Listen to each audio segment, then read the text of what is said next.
السلام علیکم، آپ دیکھ رہے ہیں کے نیوز چینل۔ خبر شامل کرتے ہیں شیخوپورہ سے۔ ہمارے بیروچی طاہر خان کی رپورٹ کے مطابق شیخوپورہ پولیس کی بڑی کارروائی، بین الاضلاعی سلیم عرف موٹا خطرناک ڈکیت گینگ گرفتار، طلائی زیور، نقدی اور اسلحہ برآمد۔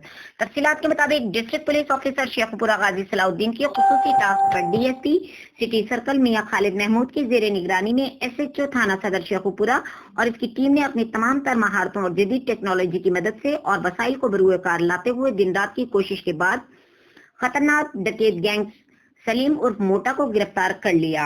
ملزمان کے قبضے سے طلائی زیور، نقدی رقم، ضروری کاغذات، چھرا، پسٹل، بندوق، 12 بور کارتوس، گولیاں برآمد کر لی گئیں۔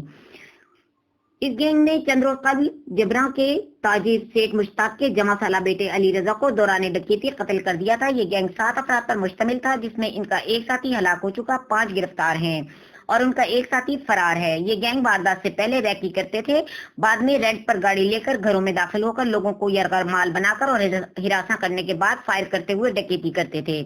اس کے علاوہ اس گینگ نے دوران تفتیش ضلع حفظہ کے مختلف علاقوں میں وارداتیں کرنے کا انکشاف بھی کیا اور اس کے علاوہ دیگر اضلاع میں بھی ڈکیتی جیسی درجنوں سنگین وارداتیں کا انکشاف کیا ہے، جس کے لیے یہ گینگ دیگر اضلاع کو بھی ڈکیتی جیسے متعدد مقدمات میں مطلوب تھا۔